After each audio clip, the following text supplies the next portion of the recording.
Hello mga kasalon, magugupit tayo ng taper fade. Yan, pero low lang ang gusto niya. So una muna, sinectioning muna natin siya. And babawasan natin yung haba. Kasi sobrang haba na ng kanyang hair. Meron siyang pinakitang picture. Siyempre pag sinabing low taper fade, maraming style kasi. So yung pinili niya, yun lang ang gagayahin natin. So bukod sa pagbawas dun sa taas, gumamit ako ng number 1 na guide. Ayan na siya mga kasalon. Ayan, ayaw niya ng sobrang taas, pero bawasan natin ng konti. Pero dun sa likod niya medyo mataas ng konti ang gusto niya. Medyo itaas natin ng konti yung likod. Ayan. Kasi masyadong bulky yung yung likod ng hair niya. Kaya binawasan natin, at sobrang straight yung hair niya dun sa likod, tumatayo siya pagka mahaba.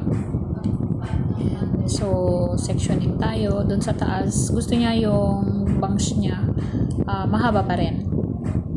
Kaya ang bawas natin paunti-unti lang, ayaw niya ng sobra. Okay, ganyan lang mga kasalon. Ayan. Basta kapag nagugupit ako, tumitingin muna ako sa picture.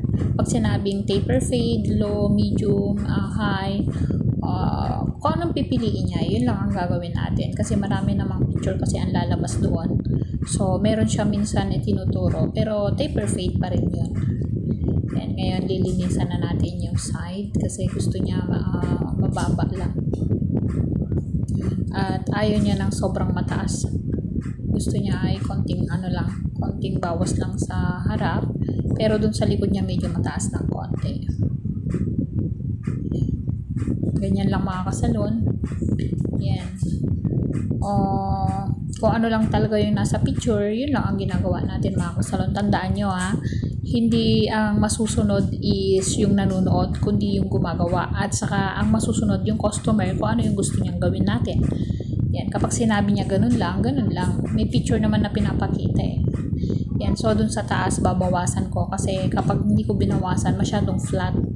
So kailangan gupitan natin siya na 180 degrees. Ganyan lang naman ang ginagawa kapag ka-straight ang hair.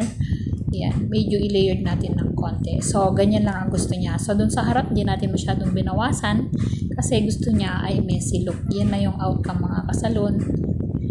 Ayan, nagustuhan naman ni customer. Yan, yun sa likod mga kasalon. Hindi masyadong mataas, hindi rin masyadong mababa. Okay mga kasalon.